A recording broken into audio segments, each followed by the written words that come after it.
We live in a world that is really scary, really dangerous, and increasingly barbaric.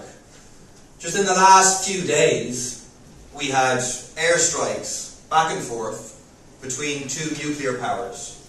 India, which is ruled by a far-right chauvinist Modi, and Pakistan.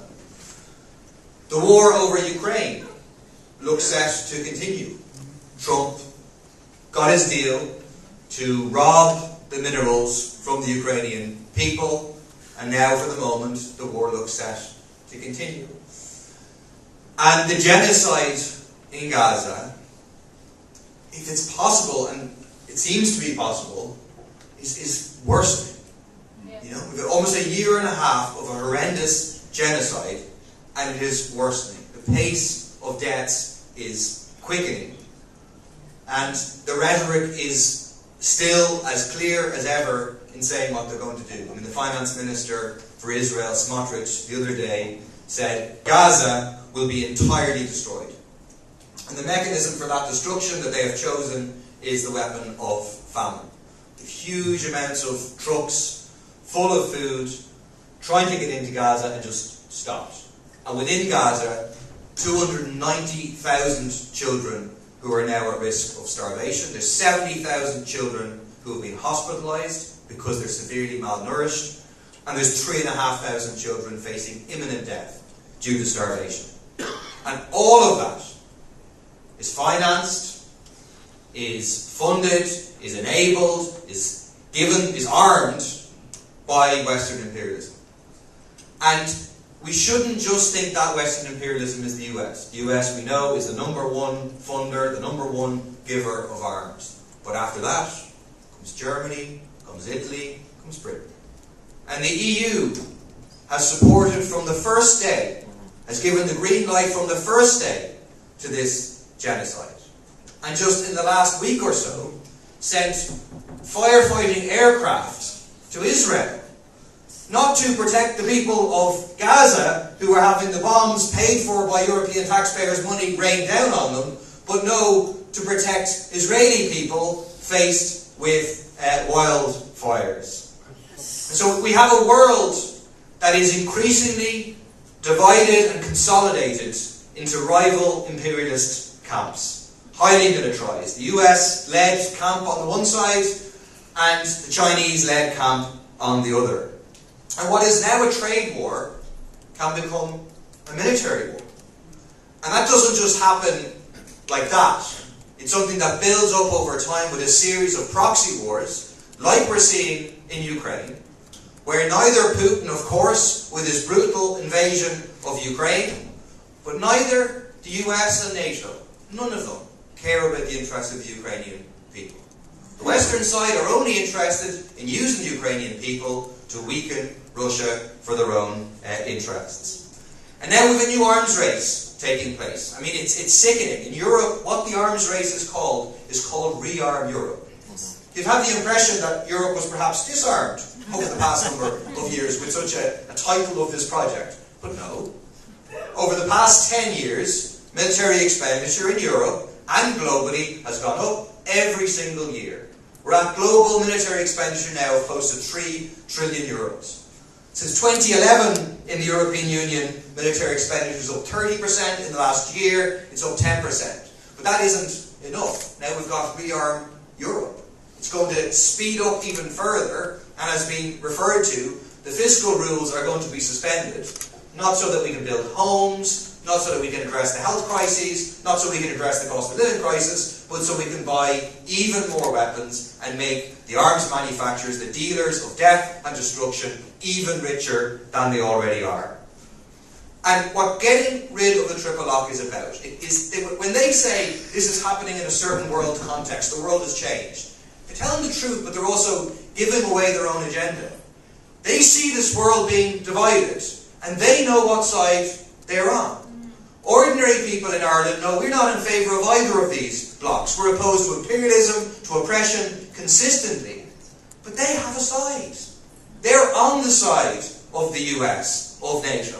That's who they align with. People like Michal Martin and Simon Harris. It's why they have permitted over 3 million troops to go through Shannon Airport to participate in invasions and occupations of Iraq and Afghanistan.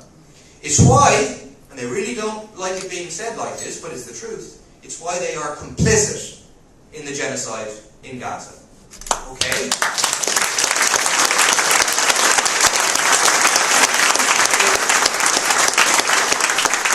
They really hate being criticised about their position in Gaza. During the week, every time around the world, people say how good Ireland is about Palestine. Okay, they're not physically arming and funding the genocide themselves, like most of the Western countries. But they're complicit. They have to, because of public opinion, pretend to be doing something.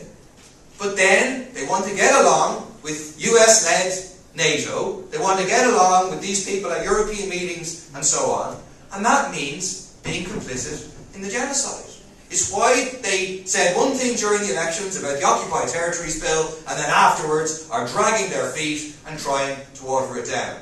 It's why, through the central bank in Ireland, they are facilitating the sale of Israeli war bonds all across the European Union. And it's why they are turning a blind eye to thousands of tons of weapons, F-35 parts, detonators, fuses, guns, being transported illegally, without permission, over Irish airspace to be used in the genocide of the Palestinian people, and then go on TV and claim, sure, we don't know anything about this, when they've been given the evidence again and again.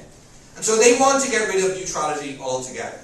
And so they say, they've been quoted, no, this is nothing to do with neutrality. But we should just go back. When they thought they had their best opportunity to get rid of neutrality after Putin's invasion of Ukraine, they thought this is the moment. And they said it openly then. They said it openly. Neil Martin said it's a policy issue that can change at any time. All the other government members said the same sort of thing. But then public opinion remained steadfast. All the learned opinion pieces in the world saying we needed to grow up and get rid of neutrality, and the sham consultative forum, none of them did the job of shifting public opinion. And so exactly as Alice Mary said, they decided, okay, fine, you can have your word, and we just empty it of all content entirely. And that's a rhetorical battle that has been going on, but it is also creating facts on the ground, bit by bit, more and more openly aligning Ireland with US imperialism and with Western imperialism. Some of those things, again, it's not spoken about, but Ireland has attended more than 20 meetings at NATO headquarters over the past couple of years, as part of the Ukraine Contact Defence Group. Ireland has sent so-called non-lethal military aid to Ukraine. Ireland is talking, the government is talking, they're promising to triple military expenditure. And that is not about addressing the poor terms and conditions of our people in our defence forces. It's not about Ireland being prepared to defend itself against an attack. That's not what it's about. It does not make sense in those terms. The only way it makes sense is that it is about preparing to be further aligned with NATO and to join NATO later down the line, which would require a tenfold increase in military expenditure. These people, Fianna Fáil and Fine Gael, are the modern day equivalents of the Redmondites. Yeah. They want Irish people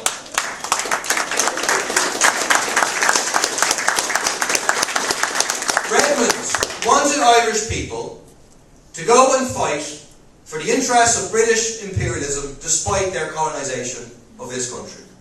That's their tradition. It's not just Fine Gael's tradition, it's now also Fianna Fáil's tradition. And our tradition, as reflected in our name, is a very, very different one. It's the tradition of James Connolly and the idea that we serve neither king nor Kaiser.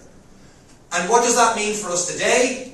I think it means neither Washington, nor Moscow, nor Beijing, nor Brussels. Consistent opposition to all the imperialist blocs.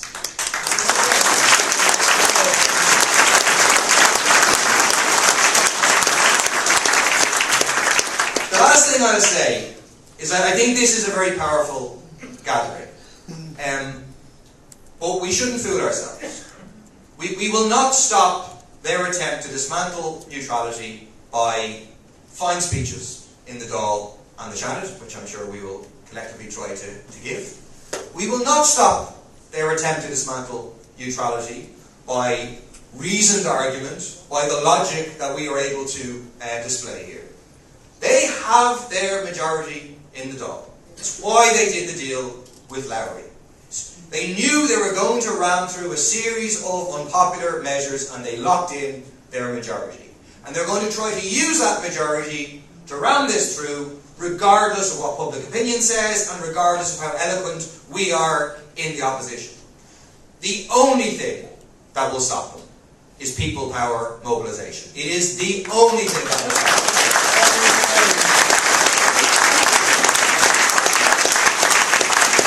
And so, this is a great start. The roadshow across the country is the next very, very important step.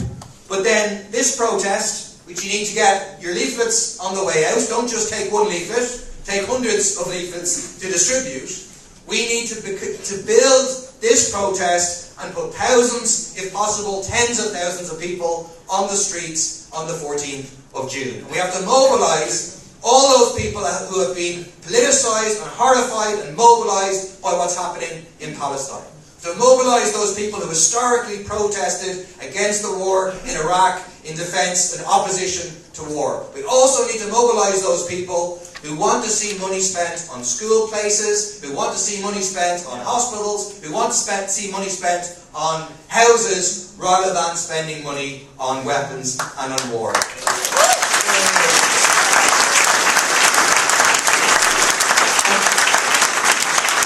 For us, people before profit, the struggle against war, against militarism and for peace is an integral part of the struggle to put forward and advocate and build support for a socialist alternative to this capitalist system which is dragging us into barbarism. This barbarism is marked by ecological catastrophe, by the rise of the far right, and by militarism and genocide and war. And part of that is that the left needs to take ownership and lead the struggle of the defence of neutrality and against war.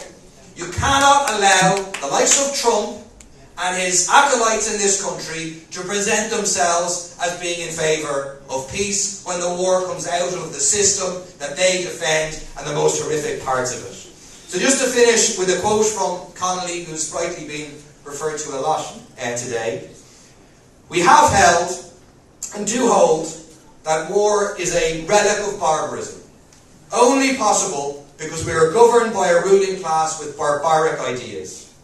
We have held and do hold that the working class of all countries cannot hope to escape the horrors of war until in all countries that barbaric ruling class is thrown from power. Thanks a lot.